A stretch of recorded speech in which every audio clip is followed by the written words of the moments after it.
Olá a todos, tudo bem? Então, dando continuidade à nossa disciplina de Eclesiologia, vamos gravar essa segunda aula, né? Estamos reunidos em nome do Pai, do Filho, do Espírito Santo, amém. Inspirai, ó Senhor, as nossas ações e ajudai-nos a realizá-las, para que em vós comece e para vós termine tudo aquilo que fizermos. Por Cristo Senhor nosso, amém.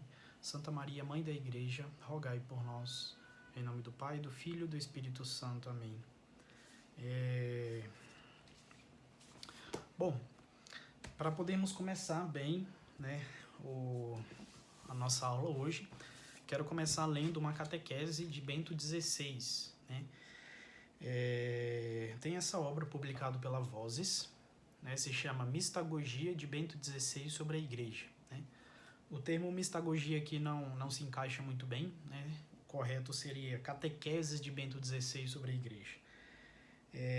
Não sei se foi um erro de tradução ou se foi proposital, né, do organizador, mas enfim, mistagogias não cabe muito bem, né? Vamos ter a oportunidade de falar um pouco mais disso na disciplina de liturgia. Bom, vejam que bonito essa catequese. E ela vai abrir para nós aqui as luzes para começarmos a falar, né, do conteúdo específico dessa aula.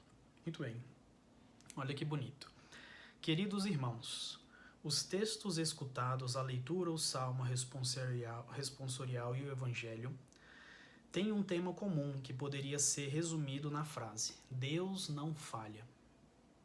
Ou mais exatamente, no início Deus falha sempre. Deixa existir a liberdade do homem e essa diz continuamente não. Mas a fantasia de Deus, a força criadora do seu amor, é maior do que o não humano. Com cada não humano é acrescentada uma nova dimensão do seu ser, do seu amor. E ele encontra um caminho novo, maior para realizar o seu sim ao homem, a sua história e a criação. No grande hino a Cristo da Carta aos Filipenses, com o qual iniciamos, ouvimos antes de tudo uma alusão à história de Adão, o qual não estava satisfeito com a amizade de Deus. Era demasiado pouco para ele, pretendendo ele mesmo ser um Deus. Considerou a amizade uma dependência e considera-se um Deus, como se ele pudesse existir por si só. Por isso disse não, para se tornar ele mesmo um Deus. E precisamente dessa forma se deixou cair da altura. Deus falha em Adão, e assim aparentemente ao longo de toda a história. Mas Deus não falha, porque agora ele mesmo se torna homem e recomeça assim uma nova humanidade. Enraiza o ser homem de modo irrevogável e desce aos abismos mais profundos do ser homem. Abaixa-se até a cruz, vence a soberba com a humildade e com a obediência da cruz. Então, a grande síntese dessa catequese, desse trechinho inicial da catequese é: Deus não falha. E aqui ele apresenta para nós, né, desde a criação de Adão e Eva, né, com a queda dos primeiros pais, até a pessoa de Jesus Cristo, como Deus realiza um conjunto de tentativas de fazer com que o homem responda sim a ele. Então, ali na criação, podemos imaginar uma primeira aliança de Deus com os homens, que é desfeita por conta do pecado original, do primeiro pecado, e aqui uma aliança definitiva em Cristo Jesus, né, na qual todos nós podemos hoje fazer parte, né, por meio da nossa incorporação à igreja, por meio do batismo, somos capazes de receber como herança, né, os méritos de Cristo, né, recebemos por solidariedade divina, né? Então, participantes da natureza de Cristo, também recebemos aqueles méritos de Cristo. Bom, e o que essa catequese, na qual Bento destaca Deus não falha, nos ajuda na aula de hoje? Bom, muito bem. Quero mostrar hoje a relação que existe entre a Igreja e a Santíssima Trindade. De que maneira, progressivamente, Deus vai se revelando na história. Revela-se primeiro Deus Pai, depois Deus Filho e depois Deus Espírito Santo. e de que maneira nós podemos fazer também uma comparação à própria maneira como a igreja se desenvolve, de que maneira que ela é pensada, né? De que maneira que nós podemos atribuir diferentes significados ou definições à igreja, que ao contrário de excluir uma definição anterior, se soma para uma melhor compreensão da igreja. Bom, vou pegar aqui o catecismo, né? Vai nos ajudar aqui hoje na nossa reflexão. Bom, o nosso curso é um curso de teologia, evidentemente. Sempre que possível a gente vai aprofundar, né, em textos teológicos, mas também não podemos esquecer de ser fiéis ao magistério da igreja. E nesse sentido, o catecismo vem para nós como uma luva, né, nas nossas mãos. Ao contrário de imaginarmos que o magistério ele limita a nossa reflexão como teólogo, devemos imaginar que ele dá para nós alicerces, né, no qual nós podemos subir, nós podemos montar e poder enxergar mais alto e mais longe. Então, uma afirmação do magistério da igreja, seja ela dogmática, seja ela pastoral, ela serve para nós como um conjunto de elementos, né, um conjunto de instrumentos para realizarmos bem a teologia. Então, diante de uma definição do magistério, né, peguemos, por exemplo, a última delas, dogmática, o dogma da Assunção de Nossa Senhora. A partir do dogma da Assunção de Nossa Senhora, geram-se muitas outras questões. A teologia ela se abre tanto como um caminho para chegar ao dogma, como a partir do dogma. Então, realmente a imagem de um andaime, né, de construção, no qual um construtor sobe, né, um pedreiro, um engenheiro, temos que trilhar um caminho para chegar no andaime. E a partir do momento que a gente chega no andaime, a gente pisa firme os pés e conseguimos trabalhar em partes mais altas. Então, as verdades, o precioso depósito da fé que o magistério guarda, ele tem exatamente essa função de andaime.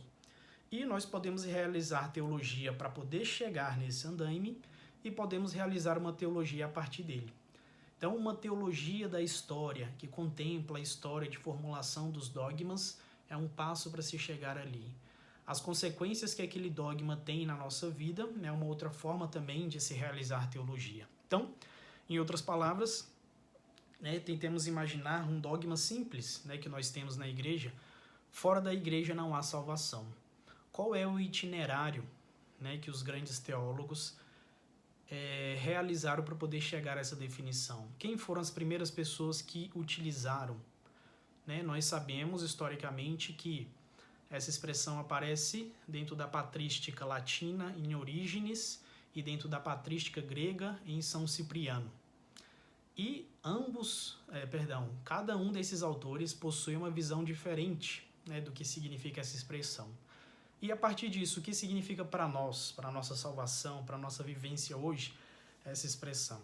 Então, vamos ter um tempo oportuno para tratar dela especificamente, mas isso tudo para dizer que o catecismo, então, é um depósito seguro, onde nós podemos ir e encontrar esses andaimes, né, no qual a gente pode subir para poder olhar mais alto. Então, é certo que ao extrair daqui uma definição, nós como teólogos, ou vocês como estudantes de teologia, devem exercitar, né, a compreensão daquela verdade. Quero ir, saber como chego até ela e quero ir além dela. Porém, né, para que a gente possa estar seguro de que ela é correta, então recorramos ao catecismo da Igreja Católica. Então, uma das funções principais do catecismo é essa, né, no exercício da teologia. Nos dá as bases concretas onde nós podemos subir. Muito bem, então a respeito da igreja e toda essa questão, né, de que Deus não falha. Qual é a relação da própria manifestação de Deus, Pai, Filho e Espírito Santo, com a própria manifestação da igreja? Então, quero mostrar como ao longo da história da salvação, esse não falhar de Deus envolve necessariamente o seu desejo de igreja. Então, a maneira como Deus encontrou de não falhar com a humanidade é por meio da igreja. E vou mostrar para vocês essa pequena relação.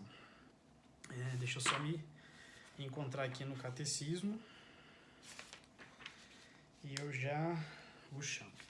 Muito bem. Então, aqui eu dou um pequeno salto no catecismo. Quem quiser acompanhar, está lá no item 758. A partir do 758, vocês podem dar uma lida.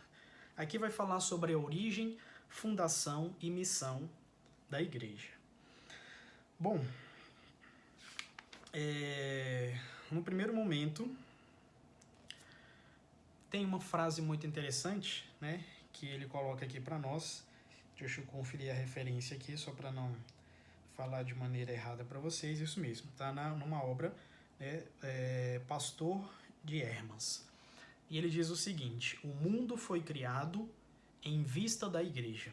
Diziam os cristãos dos primeiros séculos. Deus criou o mundo em vista da comunhão com sua vida divina. Comunhão esta que se realiza pela convocação dos homens em Cristo. E essa convocação é a igreja. Então, vejam que bonito. Uma questão que nos ajuda a entrar um pouco melhor nessa temática. Será que Deus, quando cria um mundo, né, criou a terra, separou a água da terra, colocou os animais na terra, os animais na água, os animais no céu, colocou os luzeiros para separar o dia da noite? Quando ele cria o mundo e ápice da criação, o homem, será que Deus já pensava na igreja? Ou a igreja, de certa forma, é um plano B na vida divina? Então, a partir do momento em que o homem peca, Deus corre ali nos seus manuais, né, procura um plano B urgentemente e fala assim: pronto, agora com a igreja está tudo resolvido. Ou, de fato, já desde o início da criação, Deus pensava na igreja. Bom, e o catecismo, né, diz para nós, a partir dessa citação do pastor de Hermas, muito claramente: o mundo foi criado em vista da igreja. Como que nós podemos entender esse mundo foi criado em vista da igreja? Deus criou o mundo pensando já em criar o homem e criar o homem para que esse homem, esse ser, né, o mais importante de toda a criação, pudesse se relacionar intimamente com Deus.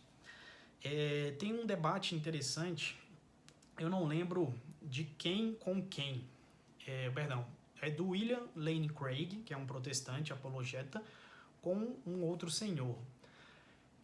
Ou não me recordo bem se também é ele dando uma palestra, mas tem um momento em que uma pessoa no meio da assembleia ali, né, faz uma pergunta para ele, e é a seguinte pergunta que ele faz: o senhor não acha injusto que Deus, sem questionar se nós queríamos existir ou não, nos coloca na existência e ainda por cima nos cobra uma vida moral, algo que é difícil de se realizar, porque senão nós não seremos salvos? Então a grande questão dele é: eu acho injusto. Deus não perguntou se eu queria ser criado, me colocou no mundo e ainda exige de mim ter uma vida reta para que eu possa encontrar a felicidade, né? E o William Lane Craig, né, ele responde da seguinte maneira. Ele fala assim: às vezes a gente não se dá conta da beleza que é poder existir e ter a possibilidade de entrar em comunhão com Deus. Então ele diz para nós, desculpa tirar a notificação aqui, que o fato de ter sido criado e ter a possibilidade de comunhão com Deus é algo que supera todos os possíveis ônus que essa vida pode ter. Então não há maior bem para alguém que vem à existência do que poder estar em comunhão, em harmonia e ser amado e responder esse amor dado por Deus. Então ele dizia assim: não importam quais são os possíveis ônus que nós podemos colocar na vida, a relação com Deus, ela supera toda as nossas dificuldades, né? Então, parafraseando ele fala mais ou menos assim. E da mesma maneira, Deus pensa em cada um de nós quando nos cria e cria cada um de nós para que possam estar em comunhão com Deus. Então, o dever vir a ser do homem, né? O que o homem deve vir a ser, o que o homem pode alcançar nessa vida é propriamente a comunhão perfeita com Deus. E essa comunhão perfeita com Deus, Deus já desde a criação pensava de que maneira o homem pode chegar a uma comunhão perfeita comigo. E a maneira ordinária, por assim dizer, que Deus pensou foi por meio da igreja. Então, já desde a criação do mundo, o catecismo nos ensina que a igreja foi prefigurada, ela foi pensada por Deus. Então, vejam bem, compreendendo bem o raciocínio, Deus cria o homem. Deus tem o desejo de que o homem se relacione com ele. E a maneira ordinária para se dar esse relacionamento é por meio do que nós chamamos, do que nós conhecemos como igreja. Por isso que daqui já ficam de lado um conjunto de expressões que dizem é importante a religião, mas não a igreja. É uma compreensão, né, que ela separa um pouco a própria natureza e a missão da igreja. A igreja tem como sua natureza, né, ser instituída na própria pessoa do Cristo e tem como missão principal fazer com que os homens unidos a Cristo estejam unidos todos eles e encontrem em Cristo a salvação. Então essa natureza e essa missão da igreja, ela é, por assim dizer, o maior bem que um ser humano pode conseguir nessa vida terrena. Em outras palavras, não existe nenhum outro lugar onde o homem seria capaz de perfeitamente encontrar esse encontro com Deus, essa união com Deus, essa união com todo o gênero humano, solidário a todo o gênero humano, e conseguir a sua salvação. Então, a igreja se torna, pois, mais uma vez, o local ordinário do encontro com Deus. Compreender uma religião sem igreja é compreender que existem elementos fora da igreja que possam ser mais perfeitos do que os que existem na igreja. E daqui nós vamos ver, né, na medida que nós formos compreendendo os símbolos da igreja, as notas da igreja, de que maneira a igreja age peregrina nessa terra, de que para a salvação humana é de fato o local mais perfeito. E nós vamos entender melhor isso. Muito bem, então esse Deus que nunca falha, né, conforme disse Bento XVI, já desde a criação pensou a sua igreja. Então ele estabelece um conjunto de alianças com o seu povo, e daqui Deus Pai começa a fazer alianças com o seu povo. Esse povo se torna propriamente povo de Deus. Então a primeira descrição que nós temos da igreja relacionado a Deus Pai é a relação da igreja com Deus Pai é de ser povo de Deus. Então, já na antiga aliança, Deus prepara um povo para que seja parte de si, né, para que esteja junto de si. Num segundo momento, né, na revelação, dando um salto aqui nas várias alianças, nós temos a pessoa do Filho que se encarna e vem ser para nós a plenitude da revelação. Então, no Filho, em Jesus Cristo, nós temos a possibilidade de sermos descritos. Então, nessa relação de nós, igreja, com Cristo, temos a possibilidade de ser corpo de Cristo. Então, em relação a Deus Pai, povo de Deus, em relação a Deus Filho, corpo de Cristo. E esse Cristo que institui, que inaugura propriamente a igreja, ele, antes de ir para o céu, deixa para nós o Espírito Santo, que vem para manifestar, tornar explícita a igreja, tornar ardente a necessidade de missão, de ir pelo mundo pregar o evangelho a toda criatura. Então, a relação dessa igreja com o Espírito Santo é de ser templo do Espírito Santo. Então, veja que interessante. Não seria possível de falar de um corpo de Cristo nessa primeira preparação da igreja, porque a maneira como nós tínhamos de se relacionar com Deus não era uma maneira material. Deus não se deu de modo sacramental como que se dá em Cristo.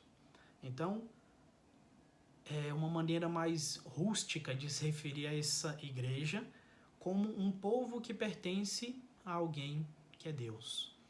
No segundo momento, de maneira concreta, sacramental, material, nós somos capazes de ver o Cristo, tocar no Cristo, sentir o Cristo. E essa maneira de comunhão faz com que nós nos configuremos também a Cristo, porque não somente na comunhão existe um passo de mágica no qual, comungando, a gente se torna o Cristo, mas já no mistério da encarnação, Cristo assume na totalidade a natureza humana.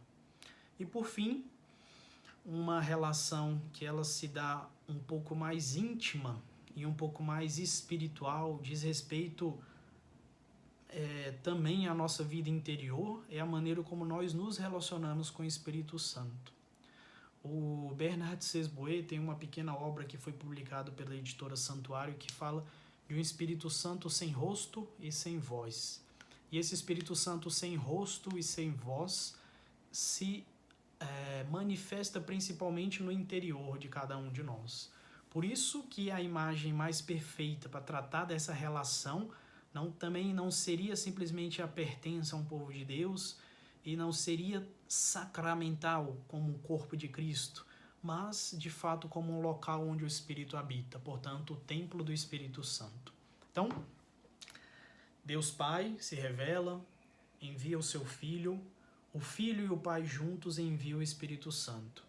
A Igreja também, chamada de povo de Deus, a partir da vinda do Filho, podemos nos tornar corpo de Cristo e a partir do envio do Espírito Santo, nos tornamos propriamente templos do Espírito Santo. Então essas três imagens, essas três descrições nos ajudam a ter uma visão completa do que seja propriamente a Igreja e sua relação com a Santíssima Trindade.